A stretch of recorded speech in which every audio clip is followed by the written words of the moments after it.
Today we are going to begin our transition into Unit 3, entitled Social Psychology. In many ways, the principles that we established in Unit 2 regarding research, the appropriate research methods, and certainly some of those ethical concerns will play out in numerous ways as we progress through Unit 3. The best example of which is the one we're going to start off with. In Essential Task 3.1, we are going to introduce the key psychologist Stanley Milgram and his revolutionary work on obedience. In this essential task, we're going to talk about what obedience is and what happens when individuals are asked to respond to figures of authority. The essential task I recommend is a vertical concept map. It is the 3 boxes that you see here under obedience. There are some pretty big pictures in here that extends it a little bit longer than it might seem. But I'll go back to the text of the essential task and allow you to pause the video so you can copy down the portion in yellow. But we'll start by first defining what obedience is before we progress into talking about Milgram's obedience study. By definition, obedience is when you either change your judgments, your opinions, or your behaviors, actions, as a result of a figure of authority telling you to do so. Figures of authority are individuals like teachers, like your boss, like your military generals, or individuals that have a position of superiority over you. Anytime what you consider a figure of authority tells you to do something and then you choose to do it, you are going through what's called obedience. You are obeying.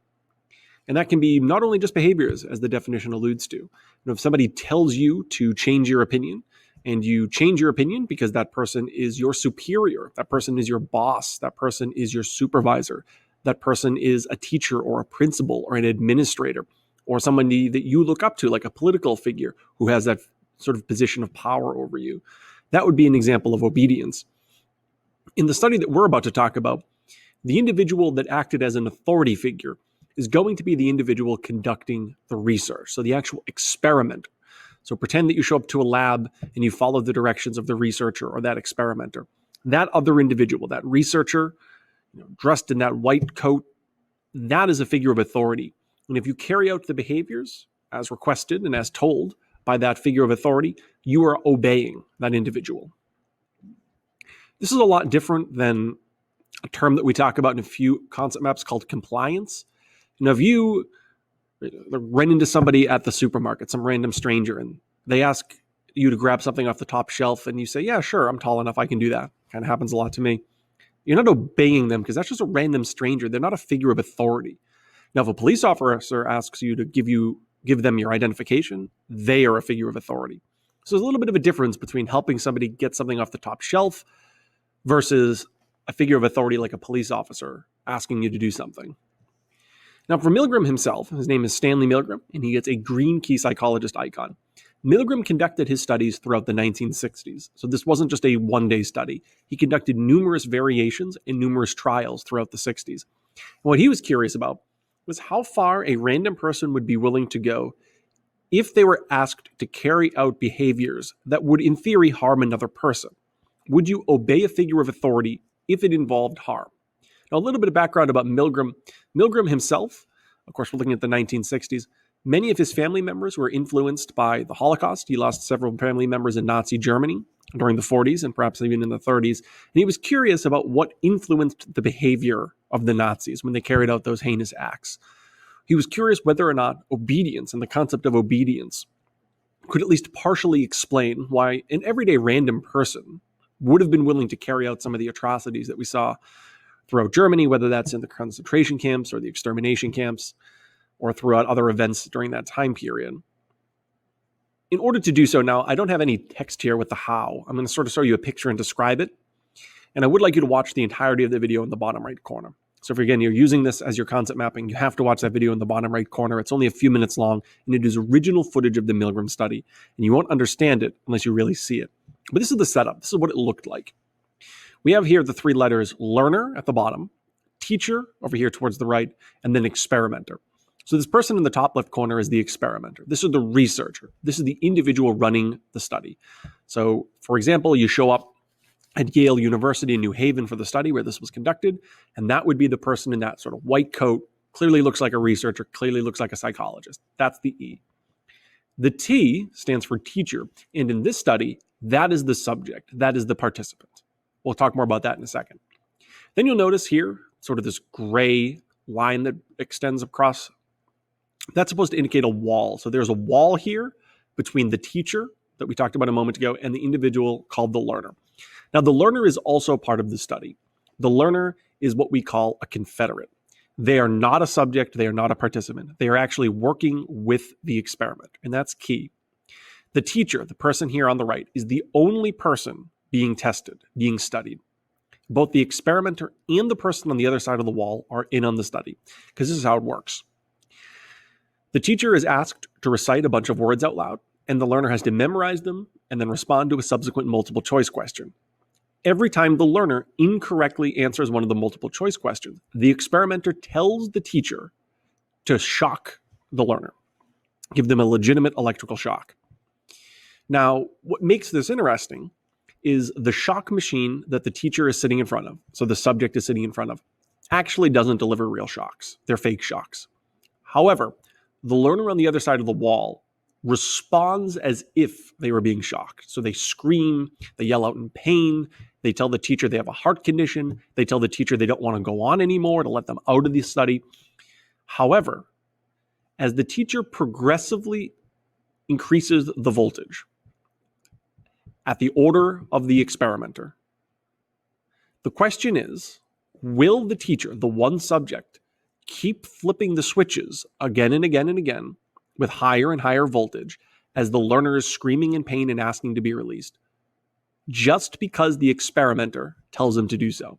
Because each time the learner screams out for help, let me out of the study, let me out, I have a heart condition, this hurts, the experimenter says, the experiment requires that you continue. Please continue.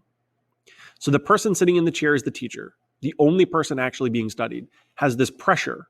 This figure of authority in the corner is telling them to continue pressing the buttons. Is it their fault if this person is harmed on the other side of the room, or behind the door, or behind the wall? Or is it my fault for flipping the switches? The question is, how many people would be willing to go all the way up to 450 volts, which would be highly, highly lethal? How many people would be willing actually to go all the way to the top? So I'm going to zoom down here real quick before we get to the text of the task here. But this picture here does a decent job of showing you what this machine looked like. So the machine here, that's Stanley Milgram there with the beard, but to the right of Stanley Milgram is the machine. Each of these switches are the flips that the teacher, the subject, would press, and they would incrementally build up. So you would have very low voltage at the beginning, and then very, very high voltage, all the way up to 450 volts. And it was made very clear to the subject how much voltage and the damage that would possibly do. It was made very clear on the machine. It said, triple lethal. It said very harmful. It was very clear that when you pressed 450, you are delivering a degree of shock that would likely kill someone. The question is, if you have this person over your shoulder telling you, keep going, keep going, keep going, I don't care they're screaming, I don't care that they want out, keep going, how many average random people who showed up to this lab in New Haven, Connecticut, would be willing to go all the way? Well, the answer was quite surprising. It was about 60 to 65% of participants in that sort of standard setup that we just outlined were actually willing to deliver the highest degree of voltage, which shocked not only Milgram, but his colleagues and his contemporaries. When Milgram proposed this study, many people assumed that he might find maybe 1% of people. The idea that the average person would be willing to go all the way up to 450 was quite shocking. This is kind of a graph of what it looks like. Most people would deliver sort of that slight moderate shock. You'd start to see a little bit of a dip around strong, certainly as the confederate, the learner, the person who's faking on the other side of the wall, starts to scream. But people clearly seeing that they were delivering very strong, intense, extreme intensity, danger, severe, and then XXX, people clearly saw those labels and continued to go. And not only did they continue to go, the majority, over 60% of people, went all the way to the highest level. Over 60% of people obeyed the orders of the figure of authority, which was really quite shocking. And if you ask Milgram, what does this tell? What does this tell us? What is the finding? He would say that ordinary people, just random Americans, which is an important part here, random Americans would be willing to obey what they considered a figure of authority, even if it involved the potential of killing someone.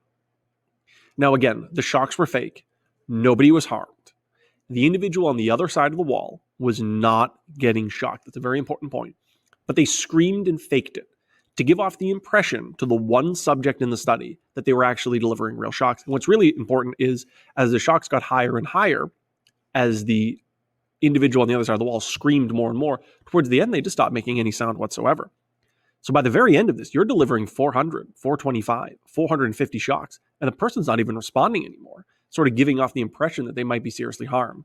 But nevertheless, 60% of participants still went all the way to the highest voltage.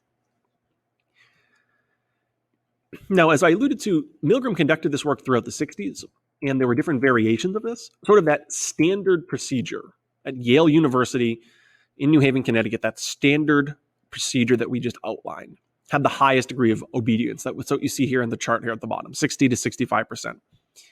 The more he tweaked the study, the lower the obedience went.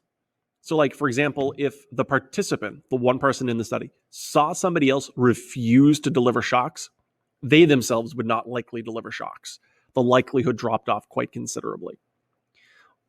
If you saw, for example, the situation where the subject gets to choose their own shock voltage, nobody just on a whim sits there and says, let's start with 450. Nobody even gets there.